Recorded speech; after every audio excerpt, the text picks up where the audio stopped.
네, 이번에는 섹션 16 차트 부분에 문제 2번에 대해서 해보도록 하겠습니다. 페이지는 여기 안 나와 있는데 페이지는 197쪽 봐주시면 되시고요. 시트는 기출 02 시트로 가주시면 되세요. 그러면 지문 봐보도록 하겠습니다. 자, 문제 1번처럼 차트는 반드시 문제에서 제공한 차트를 사용해야 한다라고 나와 있네요. 지문 첫 번째, 부서가 영업 2부인 정보만 이름별로 1월, 2월, 3월이 차트에 표시되도록 데이터 범위를 변경하래요. 그럼 먼저 현재 차트가 어느 부분이 데이터가 나와 있는지 확인해 보도록 하겠습니다. 그럼 해당 차트 영역 한번 클릭해 보시면 상단에 범위가요, 전체 이름 그리고 모든 이름 데이터에 1월, 2월, 3월 이 계열이 차트로 들어가 있네요. 좀 더 정확하게 확인하시려면 차트 영역 빈 곳에서 오른쪽 데이터 선택해 주시면 되죠. 그럼 보시면 자, 모든 데이터가 지금 차트에 들어가 있는데 지문에 보시면요, 부서가 영업 2부. 그럼 확인해 보시면 김사원, 김웅부, 그 다음에 이봉주, 이항양 요 네 사람에 대해서만 나타내라고 했네요. 근데 그 네 사람이 하단 차트를 보시면 계열이 아니고요, 항목이에요. 계열은 굉장히 추가하거나 삭제하거나 이런 게 편한데 항목에 대해서 추가 삭제는 엑셀에서는 사실 굉장히 불편해요. 그래서 뭐 편법을 다른 방법도 있긴 하지만 시험에서는 모든 데이터 범위를 전부 범위 드래그 하셔서 정확하게 델리트 삭제하시고요. 범위를 새로 잡아주시는 게 훨씬 더 편하고 정확해요. 그러면 영업 2부의 데이터 이름, 제목 포함해야 되겠죠? 제목, 김사원, 김웅부. 떨어진 범위는 컨트롤 누른 채로 이봉주, 그 다음에 이항양 이렇게 될 거고요. 그 다음에 계열에서는 1, 2, 3월에 대한 컨트롤 누른 채로 1, 2, 3월 김사원, 김웅부에 대한 데이터, 그리고 이봉주에 대한 1, 2, 3월, 이항양에 대한 1, 2, 3월 이렇게 만들어지겠네요. 그럼 이곳에 범례는 1, 2, 3월 이렇게 들어가 있는 거고요. 계열은. 그 다음에 항목은 이 영업 2부 네 사람에 대한 데이터가 들어가 있고요. 하단에 차트 보시면 범위가 변경된 게 확인되실 거예요. 확인 눌러주시면 1번 항목에 대한 지문은 처리가 되었네요. 이번엔 다시 문제로 와주시고요. 지문으로 와주시고요. 2번 보도록 하겠습니다. 차트 제목은 차트 위, 그리고 가로 항목축 제목, 가로 항목축 제목이라 그러면 이 부분을 얘기를 하겠네요. 항목축 제목은 축 아래 제목으로 추가하고 그림과 같이 입력하고요. 차트 제목은 G1셀과 연동이 되도록 지정하시오 라고 나와 있네요. 자, 우리 처음에 차트 구성 요소 하실 때 가로 항목축 제목에 대한 설명을 해드렸는데 여기 차트 제목이 특정 셀과 연동되도록 이거는 안 해보셨네요. 같이 한번 해보도록 하겠습니다. 그럼 먼저 차트 선택해 주시고요. 구성 요소를 추가하기 때문에 차트 도구 레이아웃으로 가주시고 이곳에 차트 제목 클릭하셔서 차트 위 클릭하시면 이렇게 차트가 들어가 있어요. 근데 지문 다시 한번 보죠. 차트 제목은 차트 위 하셨는데 차트 제목은요, G1셀과 연동되도록 하래요. 우리 지금까지는 차트 제목 개체 선택하시고 수식 입력줄에 입력하셨죠. 이번에는 셀을 봤더니 G1셀에 보시면요, 이미 영업 2부 영업 실적이라는 제목이 있어요. 이 셀에 있는 제목을 차트 제목에 연결하란 얘기죠. 그럼 연결하실 땐 특정 셀의 값을 가져와야 되기 때문에 차트 제목 선택하시고 우리 특정 셀의 값을 가져오실 땐 수식을 통해서 가져오는 거죠. 그럼 이곳에 수식 등호 입력하시고 어느 셀에 있는 값을 가져올까요? 우리는 G1셀. 그러면 기출 02 시트에 G1셀에 있는 값을 차트 제목으로 가져오세요 라고 한 거죠. 엔터 한번 쳐서 확인해 보도록 하겠습니다. 엔터. 그러면 이렇게 연동이 되어진 거죠. 그럼 연동이 되었을 때 특징은요. 자, 직접 입력한 게 아니기 때문에 G1셀 값을 끌어다 쓴 거죠. 그럼 G1셀 값이 변경이 되면 마찬가지 제목도 자동 연동이 돼서 변경이 되겠죠. 한번 테스트 해보도록 하겠습니다. 이 영업 이부가 뭐 국내 영업 이부다 라고 이름을 정확하게 명시한다 라고 했을 때 G1셀 앞에 더블 클릭 수정하기 해서 커서 만들고요. 국내 엔터 쳐보도록 하겠습니다. 그러면 G1셀의 값을 끌어다 제목으로 사용한 차트 제목 또한 변경이 된 게 보이실 거예요. 한 번 더 수정해 볼게요. G1셀 더블 클릭 수정하기 해서 커서 만들고요. 국내 지우고 엔터. 그러면 연동이 되었던 제목은 다시 변경되는 게 보이실 거예요. 그래서 차트 제목에 대한 특정 셀 연동은 등호를 통해서 집어넣는다 라고 확인해 주시면 되시고요. 자, 이번엔 가로 항목축 제목을 아래에다가 삽입하라 그랬거든요. 그러면 차트 도구, 레이아웃, 이곳에 축 제목에 가셔서 우리 기본 가로축 제목에 축 아래 제목 클릭하시면 하단에 축 제목 칸이 뜨고요. 지문과 그림과 같이 상단에 보시면 죄송합니다. 그림에 보시면 이름이라고 되어져 있네요. 그럼 이곳에 이름 엔터. 그러면 가로 항목축 제목이 이렇게 이름으로 바뀌었을 거예요. 여기까지 1번 지문 되었고요. 자, 이번엔 2번 지문 갑니다. 3번 지문 갑니다. 차트 영역은 차트 스타일 18번 지정하래요. 자, 간혹 뭐뭐뭐 스타일 이렇게 나오는데 요 스타일이라는 건 이미 정해진, 이미 꾸며놓은 모양새를 얘기를 하는 거죠. 그러면 차트에 여러 가지 모양새를 지정해 놓은 차트 스타일에 가서 18번째 스타일을 지정하라는 얘기네요. 그러면 차트 영역 먼저 선택해 주시고 상단 차트 도구에 이미 설정되어 있는 것들은 디자인에 있어요. 그래서 디자인 탭에 가보시면 이곳에 차트 스타일이라고 뜨고요. 차트 스타일이 좀 많아서 한화면에 다 안 보이죠. 그러면 자세히 보기 버튼 한번 클릭해 보시면 이곳에 마우스 얹어 보시면 다 번호가 있어요. 번호가 있기 때문에 적당한 위치 얹어 놓으시고 만약에 여기가 10번이네요. 그러면 11번, 12번, 13번, 14번, 15번, 16번, 17번, 18번 이렇게 되시는 거죠. 그래서 특정 위치 선택하셔서 차트 스타일 번호 확인하시고 해당 스타일 클릭해 주시면 되세요. 그럼 이렇게 차트 스타일이 알아서 이미 설정된 모양새로 변경이 되어져 있습니다. 약간의 그라디언이 들어가 있는 스타일이네요. 이번에 다시 지문으로 오셔서 4번 지문합니다. 세로값축, 세로값축이라 그러면 이 부분이죠. 세로값축의 눈금 표시 단위를 1000으로 지정하고 주 눈금선이 보이지 않게 지정하세요. 우리 주 눈금선은 여기에 선이 그려져 있는 게 주 눈금선이었고요. 그 다음에 눈금 표시 단위 1000.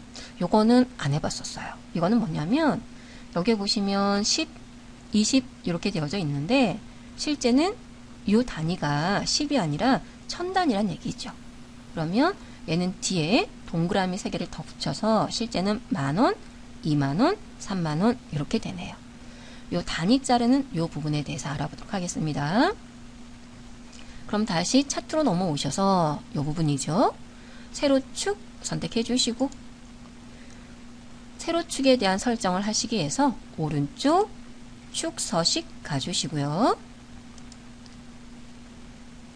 축 서식에 오시면 이곳에 축 옵션의 밑에 보시면요. 표시 단위라는 게 있어요. 삼각형 눌러보시면 어떤 단위로 표시할까요? 라는 부분이 있죠. 지문해 봤더니 1000단위 하래요. 그럼 1000단위 선택하시면 자동으로 1000단위로 잘릴 거고요. 그 다음에 그냥 하시면 얘가 1000단위인지 뭐 원단인지 100만 단위인지 모르죠. 그래서 이 부분에 보시면 차트에 단위 레이블 표시가 기본 체크가 되어져 있습니다. 체크가 되어져 있어서 이렇게 단위 표시가 자동으로 나와져 있죠. 그럼 여기까지죠. 닫기. 근데 하나 결과물과 한번 확인하실 게, 이 지문에 보시면 천이 이제 세로 방향 혹은 뭐 가로 방향 글자가 하나이기 때문에 뭐 차이는 없겠죠? 여하튼 천이란 부분이 이렇게 되어져 있어요. 근데 방금 단위 표시를 했더니 천이요 90도 죄송합니다. 90도 눕혀져 있네요. 얘를 반듯하게 세우셔야 되겠죠. 그러면 해당 표시 선택하시고 오른쪽 축, 여기는 축 서식이 아니에요. 표시 단위 서식 가셔서 현재 표시 단위 레이블 서식 어떻게 맞춰 놓을지 이곳에 맞춤에 가시고요. 텍스트 방향을 클릭하셔서 뭐 가로 방향 하셔도 되고 세로 방향 하셔도 되고, 여기는 글자가 하나니까 뭐 큰 의미는 없네요. 원하시는 거 아무거나 하시면 되실 거예요. 닫기. 자, 이렇게 해서 요 세로 축에 대해서도 한번 설정을 해봤습니다. 다시 지문으로 와주시고요. 아, 죄송합니다. 4번 두 가지가 있었네요. 세로 축의 눈금 표시 단위를 1000으로 지정하고 주 눈금선은 보이지 않게 지정하세요. 이 부분이죠. 자, 다시 차트로 오시면 지금 얘는 실제는 만 단위가 되는 거죠. 만 단위로 이렇게 되어져 있는데 7만인지 6만인지 눈금선이 있어요. 그럼 눈금선을 제거하실 땐 해당 눈금선 정확하게 클릭 선택하시면 각 눈금선이 이렇게 선택된 게 보이실 거예요. 오른쪽 끝에도 이렇게 선택된 게 보이시죠? 삽입보다 삭제는 굉장히 간단해요. 선택하시고 델리트만 지워버리시면 되는 거죠. 근데 추가로 만약에 눈금선이 없을 수도 있죠. 그러면 삽입하는 것도 한번 보도록 하겠습니다. 자, 삭제하는 건 있으면 선택하고 델리트인데 추가되는 구성 요소는 차트 도구의 레이아웃으로 가셨죠. 이곳에 축에 가시면 눈금선이 있어요. 클릭하시고 우리 가로 눈금선에 가서 주 눈금선 다시 클릭해 주시면 얼마든지 새로 만드실 수도 있죠. 지문에 삭제하라고 했기 때문에 보이지 않게 하라고 했기 때문에 주 눈금 정확하게 클릭 선택하시고 키보드에 델리트 삭제하시면 되세요. 자, 이제 지문에 오셔서 5번 지문 들어갑니다. 자, 5번은 그림 영역 서식을 채우기 효과 중에 질감의 신문용지로 지정하래요. 이 부분이죠. 그럼 그림 영역 클릭 선택해 주시고, 자, 오른쪽 가셔도 되고 차트 도구에 서식 들어가셔도 됩니다. 차트 도구에 서식 간다라고 하면 여기 도형 채우기죠. 도형 채우기에 이곳에 질감에 가셔서 그곳에 신문용지 질감이 도움말 보시면 되세요. 이 부분이 신문용지네요. 이렇게 하셔도 되고요. 오른쪽 버튼도 한 번 더 확인하겠습니다. 방금 한 거 제가 되돌리고요. 그림 영역에서 마우스 오른쪽 그림 영역 서식 들어가고요. 이 서식 창에서 이곳에 그림 또는 질감 채우기 가시고 이곳에 질감이죠. 어떤 질감을 채울지 이곳에 신문용지 어느 방법을 하셔도 동일합니다. 닫기. 그러면 5번 지문 마무리 하셨고요. 이번에 6번 지문 범례는 아래쪽에 배치를 하고요. 이 부분이 범례죠. 아래쪽에 배치를 하고요. 그 다음에 도형 스타일이라 그러면 이미 만들어져 있는 모양새 이 부분이죠. 도형 스타일에 미세효과, 바다색, 강조 5를 지정을 할 겁니다. 그럼 먼저 범례 선택해 주시고, 자, 이곳에 상단 도구에 보시면 자, 차트 도구의 디자인 이 부분은요. 차트 전체에 대한 스타일만 나와 있어요. 각 요소에 대해서 모양을 꾸미는 거는 서식 탭에 있어요. 네, 서식 탭에 가시면 이 부분은 우리가 직접 색상, 선 색상, 효과를 주시는 거고 이 부분을 하나로 설정해서 꾸며 놓은 게 바로 여기 도형 스타일이죠. 그럼 도형 스타일에 자세히 버튼 누르시고요. 이름 한 번씩 확인해 드립니다. 첫 번째 줄에 있는 거는 색 윤곽선이라는 부분이고요. 두 번째는 색 채우기도 있고 색 채우기 되어 있고요. 세 번째는 자, 윤곽솜도 있고 색 채우기도 있고 지금 제가 잘 보이시라고 마우스 포인트를 좀 바꿔놨더니 아마 도움말이 좀 잘 안 보이실 거예요. 네 번째 줄에 있는 게 미세 효과들이고요. 다섯 번째 줄에 있는 거는 보통 효과고요. 여섯 번째 줄에 있는 거는 강한 효과죠. 그러면 도형 스타일 중에 미세 효과? 그럼 미세 효과는 요 라인입니다. 그곳에 바다색 강조 5번 마우스 얹어 놓으시면 미세 효과 검정 어둡게 1. 두 번째는 미세 효과 파랑 강조 1. 도움말 보시면서 하나씩 찾아가시면 되고요. 바다색은 요 바다 색깔 맞나요? 예. 여기는 파랑이고요. 여기는 바다색이에요. 그래서 바다색 강조 5번 클릭하시면 이렇게 도형 스타일이 바뀌었을 겁니다. 자, 이번에 다시 지문으로 오셔서 7번 지문 차트 영역의 테두리 스타일을 너비 2포인트 둥근 모서리. 자, 차트 현재 선택이 되어져 있는데 제가 한번 선택 취소하겠습니다. 자, 기본 차트는 가는 선 그리고 직각 이렇게 되어져 있죠. 근데 이 선에 대한 너비를 2포인트 그리고 끝 모서리를 둥글게. 그러면 차트 영역에 대한 설정이라서 차트 영역 선택하시고 이곳에 오른쪽 버튼 클릭, 이곳에 차트 영역 서식하시고요. 자, 테두리에 대한 두께는 테두리 스타일이 있습니다. 테두리 스타일 가시고 너비는 2포인트, 그 다음에 모서리는 둥근 모서리 선택하시면 이렇게 바뀌는 게 보이실 거예요. 닫기. 그러면 7번 지문에 대해서도 마무리하셨네요. 이번에 다시 지문에 오셔서 8번 지문 보도록 합니다. 자, 차트의 도형의 설명선 중에 설명선 2를 사용해서 이봉주의 3월 계열에 이봉주의 3월 계열이면 이 부분이네요. 3월 계열에 3월 최고 실적이라는 설명선을 추가하고요. 그 도형의 설명선에 글꼴은 굴림, 글자색은 자동, 선색은 검정 텍스트 1, 그리고 선에 대한 너비는 1포인트, 채우기 색은 흰색 배경 1, 그리고 설명선 객체의 크기는 자동 크기로 지정하라고 나와 있습니다. 자, 해보도록 하겠습니다. 지난 그 기출문제 01번에서 문제 1번에서 차트에 도형을 집어넣거나 그 다음에 텍스트를 집어넣을 땐 반드시 차트 선택된 상태에서 하신다고 그랬죠. 그럼 차트 선택된 위치에서 상단 차트 도구에 레이아웃에 가셔서 이곳에 도형 중에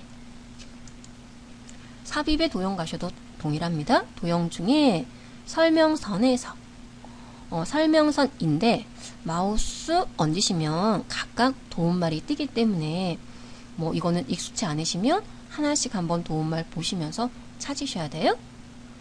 설명선 여기서부터 설명선이고요. 두 번째 거 설명선 2 골라주시고 자, 이 설명선을 그리실 땐 도형의 위치가 기준이 돼요. 그래서 도형의 위치 보시면서 드래그 적당한 위치 잡아주시고 선택된 위치에서 그대로 입력하면 설명선은 글자가 들어가죠. 3월 최고 실적 입력하시고요. 이 설명선에 대해서 이제 꾸미실 거예요. 글꼴은 굴림? 그러면 전체 범위정 하셔도 되시고 혹은 경계선 클릭하셔도 되시고요. 저는 혹시나 전체 범위정 하겠습니다. 오른쪽 이곳에 미니 도구를 이용해서 글꼴은 굴림, 그 다음에 글자 크기는 뭐 명시된 게 없네요. 그 다음에 글꼴색은 자동, 글꼴색은 이 부분이 글꼴색이죠. 그럼 지문에 한번 다시 보죠. 글꼴색은 자동, 자동을 하라고 그랬어요. 그래서 검정하시면 안 되고 자동을 골라주셔야 돼요. 그 다음에 선색은 검정. 그러면 이 부분에 선색은 여기네요. 선색 도형 윤곽선 클릭하셔서 검정, 이때는 정확하게 검정이죠. 검정. 그 다음에 선 너비는 1포인트. 그럼 이곳에 가서 선 너비, 선 두께 1포인트 하시고요. 그 다음에 채우기 색은 흰색 배경 1. 그럼 채우기 색은 이 부분이죠. 도형 채우기. 흰색 배경 1. 이 부분입니다. 이렇게 두신 거예요. 그 다음에 설명선 개체 크기는 자동 크기인데 이 부분엔 그 자동 크기라는 게 없죠. 그러면 오른쪽 개체 서식 들어가서 물론 이곳에서 다시 한번 선 스타일 1포인트 바꾸셔도 되고 선색에 가셔서 검정 요거 바꾸셔도 상관은 없습니다. 이곳에 크기, 자동 크기는요. 하단 텍스트 상자라는 부분에 가서 자동 맞춤에 도형을 텍스트 크기의 자동 맞춤 요걸 체크해 주셔야 돼요. 체크하시고 닫게 이렇게 눌러주시면 되세요. 크기는 자동 맞춤을 하더라도 약간 커질 수도 있고 작아질 수도 있어요. 상관은 없습니다. 거기 체크만 돼 있으시면 돼요. 그럼 이제 마무리. 자, 마무리는 뭘 봐주셔야 되냐면 이 부분이에요. 이 설명서는 이봉주의 이 3월 계열에 해당하는 거죠. 그러면 우리는 설명선을 추가했는데 아직 설명선에 그 어느 부분인지 끝 지점이 설정이 안 돼 있죠. 그럼 끝 지점에 대한 이동은요. 이 노란색 모양 조절점에 마우스를 가시면 화살표의 머리만 나오고요. 얘를 끌어서 옮겨주시면 되는 거죠. 얘는 보시면서 적당한 위치 옮겨주시기만 하면 되실 거예요. 네. 그럼 여기까지 해서 기출 02번까지 완료해 보셨네요. 네. 수고하셨습니다. 마치겠습니다.